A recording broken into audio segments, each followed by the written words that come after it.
जय हिंद मेरे सभी प्यारे भाइयों को। मैं आपसे आप सभी का स्वागत करता हूं आप सबके अपने चैनल पावर ऑफ एनसीईआरटी पर।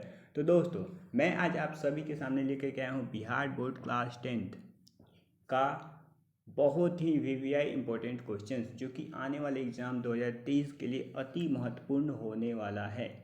तो दोस्तों, देर न करते हुए हम लोग इस वीडियो का शुरुआत करते हैं। और दोस्तों, इस वीडियो को आप वैसे तो ये वीडियो जो है हमारा प्रीवियस ईयर पेपर से रिलेटेड है, बट आप इसको प्रीवियस ईयर के पर्पज़ से ये बिल्कुल भी ना देखें, क्योंकि इस वीडियो में मैं जो भी क्वेश्चंस कराऊंगा वो आपके आने वाले एग्जाम्स में पक्के पूछे जाएंगे। अगर मैं इस वीडियो में 20 क्वेश्चन कराता हूं तो समझिए कि आपके 100 क्वेश्चंस तैयार हो जाएंगे। ठीक है दोस्तों, तो चलिए देर न करते हुए हम लोग इस वीडियो का बेहतरीन से शुरुआत स्टार्ट करते हैं। आज का हमारा पहला क्वेश्चन है फ्रेंड्स, किस दर्पण की फोकस दूरी ऋणात्मक होती है। दोस्तों, किस दर्पण की फोकस दूरी ऋणात्मक होती है। ऑप्शन नंबर ए है हमारा समतल दर्पण, ऑप्शन नंबर बी है हमारा अवतल दर्पण, ऑप्शन नंबर सी है हमारा उत्तल दर्पण, ऑप्शन नंबर डी है हमारा इनमें से कोई नहीं। तो दोस्तों, जैसे कि हम लोग को पता होगा कि ऋणात्मक होती है और धनात्मक होती है। ऋणात्मक यानी कि होता है हमारा माइनस, धनात्मक यानी कि होता है हमारा प्लस। तो अवतल दर्पण हमारा कैसा होता है फ्रेंड्स। तो अवतल दर्पण हमारा कुछ इस टाइप्स का दर्पण होता है, जिसमें कि प्रवर्तक सतह जो होती है अंदर की तरफ होती है। उत्तल दर्पण हमारा कुछ इस टाइप का दर्पण होता है, जिसमें कि अंदर से रंगा हुआ होता है, और इसका प्रवर्तक सतह कहाँ होता है दोस्तों, बाहर की तरफ होता है। तो दोस्तों, जो हमारा अवतल दर्पण होता है उसका फोकस दूरी अंदर की तरफ होता है। जैसे कि ये यहाँ पे अवतल दर्पण में यहाँ पे हो जाता है वक्रता के अंदर सी, और यहाँ पे जो होता है बीचों बीच हमारा होता है वो क्या होता है, फोकस होता है।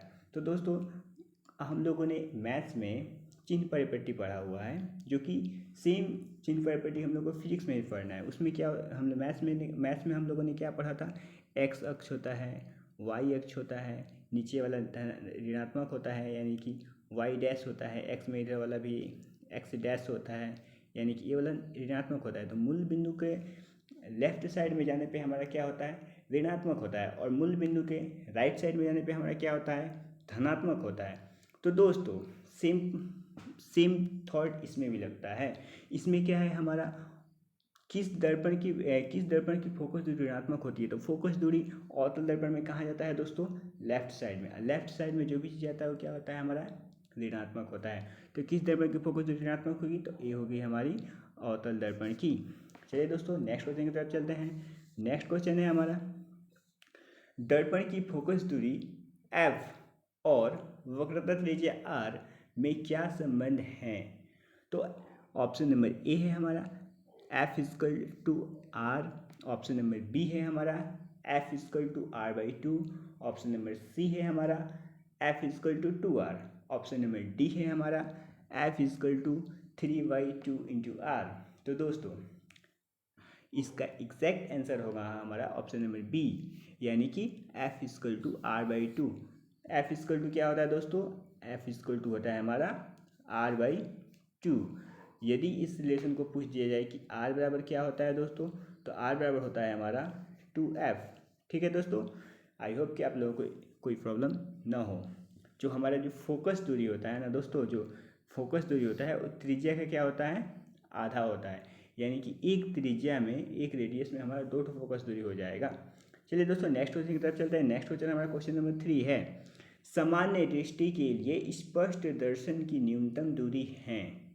Option number A 25 centimetre, option number B option number A में 25 मीटर है, option number B 25 centimetre, option number C 25 millimetre, option number D इनमें से कोई नहीं। तो दोस्तों, इसका एग्जैक्ट आंसर हमारा क्या होगा, वो होगा ऑप्शन नंबर बी, यानी कि 25 सेंटीमीटर। तो दोस्तों, स्पष्ट दर्शन की न्यूनतम दूरी से आप क्या समझते हैं। तो स्पष्ट दर्शन की न्यूनतम दूरी जो होती है हमारी, वह न्यूनतम से न्यूनतम दूरी जिसपे हम किसी भी चीज़ को स्पष्ट रूप से देख सकें, वो हमारी स्पष्ट दर्शन की न्यूनतम दूरी कहलाती हैं। जैसे कि 25 सेंटीमीटर की दूरी पे हम लोग किसी भी बुक को एकदम इजीली पढ़ सकते हैं। अदरवाइज इससे अगर दूर कर दिया जाए वस्तु को, तो हम लोगों को उसको मतलब पढ़ने में थोड़ा क्या होगा, सॉरी, उससे अगर पास कर दिया तो हम लोग को उसको पढ़ने में क्या होगा, प्रॉब्लम होने लगेगा। ठीक है फ्रेंड्स, नेक्स्ट क्वेश्चन की तरफ चलते हैं। नेक्स्ट क्वेश्चन है हमारा क्वेश्चन नंबर 4, श्वेत प्रकाश का कौन सा रंग को ही वर्ण कहते हैं। श्वेत प्रकाश का कौन सा रंग किसी प्रिज्म से गुजरने के पश्चात झुकता है, किसी फिल्म से गुजरने के पश्चात झुकता है। तो दोस्तों श्वेत प्रकाश से आप क्या समझते हैं? तो श्वेत प्रकाश होता है जो कि मतलब जैसे प्रिज्म, श्वेत प्रकाश जो कि होता है ऐसे सूर्य का प्रकाश को ही हम लोग श्वेत प्रकाश कहते हैं। वैसे बिजली का जो हम लोग का 110 का जो बल्ब होता है वो भी हम उसमें भी हमारा श्वेत प्रकाश ही निकलता है फ्रेंड्स। तो जो श्वेत प्रकाश होता है उससे अगर उसके पथ पे अगर हम लोग किसी फिल्म को रख दें तो उसके अंदर से जो प्रकाश निकलता है वो 7 रंगों की एक रंगीन पट्टी बनाता है, जिसको कि हम लोग यहाँ पे समझते हैं। जैसे कि मान लीजिए ये है हमारा एक फिल्म, ठीक है फ्रेंड्स, और यहाँ से कोई श्वेत प्रकाश आ रहा है, ठीक है, और इस प्रिज्म से टकराएगा, तो टकराने के बाद इसमें से 7 कलर निकलेगा, ठीक है दोस्तों, 7 रंगों की एक रंगीन पट्टी बनाएगा, जिसको कि हम लोग शॉर्ट फॉर्म में याद करते हैं विबग्योर, ठीक है दोस्तों। मतलब पहल का जो कलर इसमें टकराएगा उसको वॉयलेट बोलेंगे, दूसरे का को इंडिगो बोलेंगे, तीसरे का को ब्लू बोलेंगे, चौथा को ग्रीन बोलेंगे, उसके बाद विबग्योर, और उसके बाद पांचवा को येलो, ऑरेंज, रेड। तो दोस्तों हमारा क्वेश्चन जो था वो क्या था? हमारा क्वेश्चन था कि कौन सा वर्ण फिल्म से गुजरने के पश्चात सबसे कम झुकेगा? तो सबसे कम कौन झुकेगा? सबसे ज़्यादा तो झुकता है हमारा वॉयलेट झुकता है, और सबसे कम जो है वो हमारा रेड झुकता है, और रेड रंग का तरंगदैर्ध्य सबसे हमारा अधिक होता है, और वॉयलेट रंग का तरंगदैर्ध्य हमारा सबसे कम होता है। दोस्तों आप इस चीज़ को हमेशा याद रखिएगा कि जो बैंगनी होती है, ठीक है, उसका तरंगदैर्ध्य जो होता है क्या होता है? कम होता है, झुकाव जो होता है ज़्यादा होता है। जो लाल होता है उसका तरंगदैर्ध्य अधिक होता है, झुकाव जो होता है वो कम होता है। नेक्स्ट क्वेश्चन की तरफ चलते हैं दोस्तों। नेक्स्ट क्वेश्चन है हमारा, मानव आँख की रेटिना द्वारा बनाई गई छवि होती है। तो दोस्तों मानव आँख की जो रेटिना होती है इसके अंदर हमारा कौन सा दर्पण होता है दोस्तों? तो इसके अंदर हमारा जो होता है उत्तल लेंस लगा होता है। उत्तल लेंस कुछ इस प्रकार का लेंस होता है जो कि बीच में उठा हुआ होता है फ्रेंड्स। तो मानव आँख की रेटिना द्वारा बनाई गई छवि और उत्तल लेंस में कैसा छवि प्राप्त होता है? तो उत्तल लेंस में हमेशा वास्तविक और उल्टा छवि प्राप्त होता है। और हम लोग का जो नेत्र होता है, हम लोग का जो आई होता है, ठीक है दोस्तों, तो आई जो भी चीज़ को हम लोग का देखता है तो वो मतलब देखने के बाद जो हम लोग का आई होता है उस चीज़ को ब्रेन में भेजता है, ठीक है दोस्तों। चलिए नेक्स्ट क्वेश्चन, तो इसका एग्जैक्ट आंसर हो जाएगा हमारा ऑप्शन नंबर बी, यानी कि वास्तविक और उल्टा। नेक्स्ट क्वेश्चन की तरफ चलते हैं। नेक्स्ट क्वेश्चन है हमारा, आकाश का रंग नीला प्रतीत होता है। ऑप्शन नंबर ए प्रकाश के प्रवर्तन के कारण, ऑप्शन नंबर बी प्रकाश के प्रकीर्णन के कारण, ऑप्शन नंबर सी प्रकाश के अपवर्तन के कारण, ऑप्शन नंबर डी इनमें से कोई नहीं।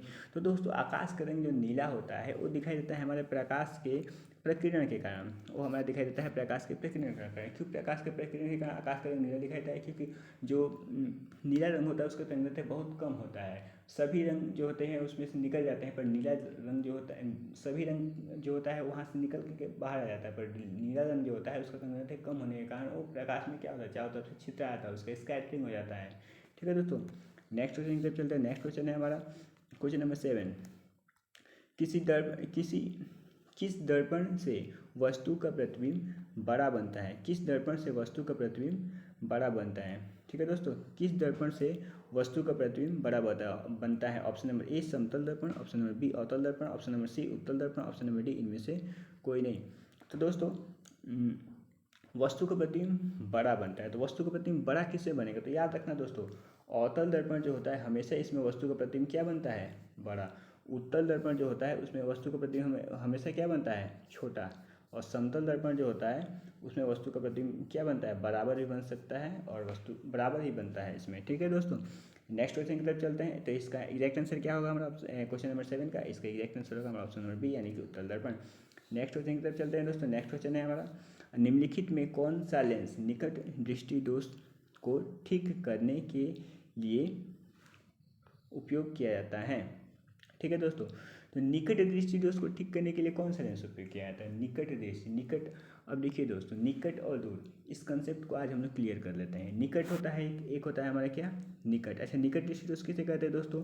तो निकट दृष्टि दोष उस दृष्टि दोष को कहते हैं जिसमें कि निकट की वस्तु स्पष्ट रूप से दिखे पर दूर की वस्तु स्पष्ट रूप से नहीं दिखे, उस दोष को कहते हैं हम लोग निकट दृष्टि दोष। और दूर दृष्टि दोष क्या होता है? दूर दृष्टि दोष में होता है कि कि दूर की वस्तु जो होती है हमारी स्पष्ट रूप से दिखाई देती है, पर निकट की वस्तु जो होती है वो हमारी स्पष्ट रूप से दिखाई नहीं देती है। तो देखिए दोस्तों, निकट दृष्टिदोष में और दूर दृष्टिदोष में, इन दोनों में कौन कौन से लेंस का उपयोग किया जाता है। तो देखिए, निकट, निकट में कितना लेटर का यूज़ हुआ है, 1 2 3, निकट में 3 लेटर का उपयोग हुआ है। और दूर में कितना लेटर का उपयोग हुआ है, 2। और जनरली जो चश्मा होता है उसके अंदर 2 ही लेंस का उपयोग होता है, एक अवतल और एक उत्तल। एक अवतल का उपयोग होगा और नहीं तो उत्तल का उपयोग होगा। तो देखिए, निकट में 3 आ रहा है, और देखिए उत्तल, उत्तल में भी 3 आ रहा है। दूर में कितना आ रहा है, 2 आ रहा है। अवतल में कितना आ रहा है, 4 लेटर आ रहा है। तो देखिए, कम किस में आया है, दूर में कम लेटर आया है ना। ठीक उसी प्रकार से इसमें उत्तल में कितना लेटर आया है, 3 लेटर आया है, यानी कि दूर में कम लेटर है और उत्तल लेंस में भी कम लेटर है। तो दूर दृष्टि दोष के लिए हमेशा याद रखिएगा दोस्तों, दूर दृष्टि दोष के लिए उत्तल लेंस का उपयोग किया जाता है। ठीक है दोस्तों। और जो निकट दृष्टि दोष होता है, निकट, निकट में ज़्यादा लेटर आ रहा है और अवतल में भी ज़्यादा लेटर आ रहा है, तो निकट के लिए हमेशा अवतल लेंस का उपयोग किया जाता है। ठीक है दोस्तों, अवतल। ठीक है फ्रेंड्स। तो हमेशा आप याद रखना कि जो निकट दृष्टि दोष होती है, निकट, निकट यानी कि अवतल, निकट में ज़्यादा आ रहा है, अवतल में भी ज़्यादा आ रहा है, तो निकट के लिए अवतल, और दूर दृष्टि दोष दूर, दूर के लिए उत्तल। नेक्स्ट क्वेश्चन की तरफ चलते हैं दोस्तों। नेक्स्ट क्वेश्चन है हमारा क्वेश्चन नंबर 9। क्वेश्चन नंबर 9 कह रहा है कि निम्नलिखित में कौन सा उपकरण विद्युत ऊर्जा की उपस्थिति को दर्शाता है। उपस्थिति को दर्शाता है यानी कि जो कि यह बताता हो कि इलेक्ट्रिसिटी इसमें आई हुई है। अगर माइनर से भी इलेक्ट्रिसिटी है तो उसको ही बताएं। तो एक काम कौन करता है, एक काम जो हमारा गैल्वेनोमीटर करता है। मोटर, मोटर क्या काम करता है दोस्तों, तो मोटर जो होता है वो विद्युतीय ऊर्जा को यानी कि इलेक्ट्रिसिटी को जो होता है मैकेनिकल एनर्जी में कन्वर्ट करता है। अब मैकेनिकल क्या होता है, इलेक्ट्रिकल क्या होता है दोस्तों, तो विद्युत ऊर्जा यानी कि जो हमारे घरों में जो लाइन आता है, करंट आता है, इस चीज़ को जो विद्युत मोटर होता है वो क्या चीज़ में कन्वर्ट करता है, मशीनरी एनर्जी में कन्वर्ट करता है। यानी कि कोई मशीन कोई काम करने लगता है, उससे कोई मशीन बना देता है उसका। मैकेनिकल एनर्जी मतलब क्या, कुछ मतलब काम होना, जैसे हिलना डुलना हो गया, इन सबको मैकेनिकल एनर्जी कहते हैं। जैसे कि देखिए, पंखा होता है, पंखा शांत सा है, उसमें जैसे इलेक्ट्रिसिटी डालने में क्या करना है, घूमने लगेगा, घूमने लगेगा मतलब क्या हो, मैकेनिकल एनर्जी हो गया। अब देखिए जनरेटर, जनरेटर क्या काम करता है, तो जनरेटर हमारा ये काम करता है कि जो जनरेटर होता है वो मैकेनिकल एनर्जी को यानी कि मशीन को, ठीक है दोस्तों, मशीन को क्या चीज़ में कन्वर्ट कर देता है, इलेक्ट्रिक में कन्वर्ट कर देता है। क्या चीज़ में कन्वर्ट करता है दोस्तों, इलेक्ट्रिक में कन्वर्ट करता है। यानी कि जनरेटर जो होता है मशीन यानी मैकेनिकल एनर्जी को इलेक्ट्रिकल एनर्जी में कन्वर्ट कर रहा है। यानी कि जनरेटर का काम क्या होता है, यांत्रिक ऊर्जा, यांत्रिक मतलब क्या होता है, यंत्र, यंत्र मतलब क्या है, मशीन हो गया, हम लोग घर में है जो मशीन होता है, चाहे गाड़ी होता है, ये सब मशीन है। तो मशीन वशीन का जो मशीन होता है उसको क्या करता है जनरेटर, मशीनरी एनर्जी को क्या चीज़ में कन्वर्ट कर देता है, इलेक्ट्रिकल एनर्जी में। क्योंकि जनरेटर में एक मोटर लगा होता है, जब मशीन चलता है तो उस मोटर को भी वो चलाता है, और उस मोटर में चुंबकीय क्षेत्र के बीच विकर्षण बल पैदा होता है, जिसके द्वारा कि उसमें इलेक्ट्रिसिटी उत्पन्न हो जाता है। ठीक है दोस्तों। उसके बाद ऑप्शन नंबर डी है वोल्टीमीटर। तो वोल्टीमीटर द्वारा हम लोग विद्युत का जो विभवांतर होता है उसको मापते हैं। नेक्स्ट क्वेश्चन की तरफ चलते हैं दोस्तों। नेक्स्ट क्वेश्चन है हमारा क्वेश्चन नंबर 10। दाएं हाथ के अंगूठे के नियम को किसने प्रतिपादित किया था। Option number A Oersted, option number B Fleming, option number C Einstein, option number D Maxwell. तो दोस्तों इसका एग्जैक्ट आंसर होगा वो होगा हमारा ऑप्शन नंबर बी यानी कि फ्लेमिंग। दाएं हाथ के नियम का प्रतिपादन फ्लेमिंग ने किया था और बाएं हाथ के नियम का प्रतिपादन भी फ्लेमिंग ने किया था। तो देखिए फ्लेमिंग ने 2 नियम दिया, एक दाएं हाथ का नियम, एक बाएं हाथ का नियम। तो दोस्तों फ्लेमिंग का सबसे बढ़िया नियम जो है उसको याद रखने का, जो दाएं हाथ का नियम होता है, दाएं यानी कि दाहिना, तो दाएं हाथ में हमेशा याद रखिएगा दोस्तों दाएं, और एक होता है बाएं। तो जो बाएं हाथ का नियम होता है, जो दाएं हाथ का नियम होता है, दाएं हाथ के नियम द्वारा हमारा जो जनित्र होता है यानी कि जनरेटर जो होता है वो काम करता है। फ्लेमिंग के दाएं हाथ के नियम द्वारा क्या काम करता है, तो फ्लेमिंग के दाएं हाथ के नियम द्वारा हमारा जनरेटर काम करता है। जनरेटर यानी कि जनित्र, ठीक है। जनरेटर को ही डायनोमो भी कहते हैं, जनित्र को ही डायनोमो भी कहते हैं, जनरेटर भी कहते हैं। और जो बाएं हाथ के नियम है, तो बाएं हाथ के नियम द्वारा जो है हमारा विद्युत मोटर काम करता है। फ्लेमिंग के दाएं हाथ के नियम द्वारा जनरेटर जनरेटर आप लोग देखें ना, जनरेटर कैसे स्टार्ट किया था, दाहिने हाथ से स्टार्ट किया था, लतनी हाथ से स्टार्ट होगा कभी जनरेटर, तो दाहिने हाथ से स्टार्ट किया था, इसलिए दाएं हाथ के फ्लेमिंग का जो दाएं हाथ का नियम हो किसके लिए है, जनरेटर के लिए है। फ्लेमिंग का जो बाएं हाथ का नियम हो किसके लिए है, विद्युत मोटर के लिए है। इस बात को आप हमेशा याद रखिएगा, एग्जाम में भर भर के पूछता है। फ्लेमिंग के दाएं हाथ के नियम में किस किस उंगली का उपयोग किया जाता है, तीन उंगलियों का उपयोग किया जाता है। तो तीन उंगली कुछ इस प्रकार से होती है, ठीक है ना दोस्तों, अंगूठा, तर्जनी और मध्यमा। ठीक है, नेक्स्ट क्वेश्चन की तरफ चलते हैं। नेक्स्ट क्वेश्चन है हमारा क्वेश्चन नंबर 11, विभवांतर का SI मात्रक होता है। Option number A volt, option number B ohm, option number C ampere, option number D coulomb. Option number A volt, B ohm, C ampere या डी कूलम। तो दोस्तों विभवांतर का SI मात्रक जो होता है हमारा वोल्ट होता है। नेक्स्ट क्वेश्चन की तरफ चलते हैं। नेक्स्ट और भी कुछ जान लेते हैं दोस्तों। जो एम्पियर होता है किसका मात्रक होता है, तो एम्पियर जो होता है विद्युत धारा का मात्रक होता है। एम्पियर किसका मात्रक होता है दोस्तों, विद्युत धारा का मात्रक होता है, ठीक है दोस्तों। और ओम किसका मात्रक होता है, तो ओम जो होता है प्रतिरोध का मात्रक होता है। ओम किसका मात्रक होता है दोस्तों, प्रतिरोध का। और जो कूलम होता है वो किसका मात्रक होता है, कूलम ऊर्जा का मात्रक होता है। नेक्स्ट क्वेश्चन की तरफ चलते हैं। नेक्स्ट क्वेश्चन है हमारा क्वेश्चन नंबर 12, निम्नलिखित में किस संयोजन द्वारा प्रतिरोध का मान बढ़ता है। निम्नलिखित में किस संयोजन द्वारा प्रतिरोध का मान बढ़ता है। ऑप्शन नंबर ए श्रेणी क्रम, बी समांतर क्रम, सी श्रेणी एवं समांतर दोनों, डी इनमें से कोई नहीं। तो दोस्तों जो श्रेणी क्रम संयोजन है उसके द्वारा प्रतिरोध का मान बढ़ता है। क्यों बढ़ता है, क्योंकि श्रेणी क्रम संयोजन हमारा क्या होता है, R=R1 + R2 + R3 ऐसा होता है दोस्तों, R1 + R2। और जो समांतर क्रम होता है वो क्या होता है हमारा 1/R=1/R1 + 1/R2, ठीक है दोस्तों। समांतर क्रम क्या होता है हमारा 1/R1 + 1/R2। तो दोस्तों श्रेणी क्रम में अगर मान लीजिए कि दो प्रतिरोध हमारा लगा हुआ है, दो है और एक तीन है, 2 और 3 ओम के दो प्रतिरोध हैं, तो 2 और 3 ओम का दो प्रतिरोध को अगर हम श्रेणी क्रम में लगाए तो 3 2 जुट जाएगा, तो 5 हो जाएगा ये, ठीक है दोस्तों। अगर यही प्रतिरोध को हम लोग अगर समांतर क्रम में लगाते हैं तो 1/3 और 1/2 ना काउंट होगा, तो इसमें क्या हो जाता है, इसका मान बढ़ जाता है। तो इसका एग्जैक्ट आंसर क्या होगा, हमारा श्रेणी क्रम होगा। नेक्स्ट क्वेश्चन की तरफ चलते हैं। नेक्स्ट क्वेश्चन है हमारा क्वेश्चन नंबर 13, चुंबक बल रेखा की प्रकृति कैसी होती है। काल्पनिक, वास्तविक, काल्पनिक इनमें से कोई नहीं। तो दोस्तों इसका एग्जैक्ट आंसर हो जाएगा हमारा, वो होगा ऑप्शन नंबर ए यानी कि काल्पनिक। नेक्स्ट क्वेश्चन की तरफ चलते हैं दोस्तों। नेक्स्ट क्वेश्चन है हमारा क्वेश्चन नंबर 14। क्वेश्चन नंबर 14 जो है ये कह रहा है कि 1 किलोवाट घंटा किसके बराबर होता है। तो 1 किलोवाट घंटा जो होता है वो हमारा 3.6 × 10⁻6 जूल के बराबर होता है, ठीक है दोस्तों।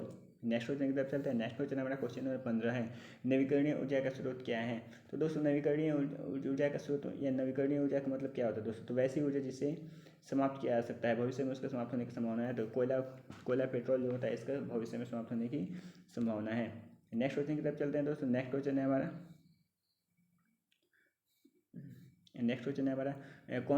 कौन सा लेंस अपसारी लेंस भी कहा जाता है।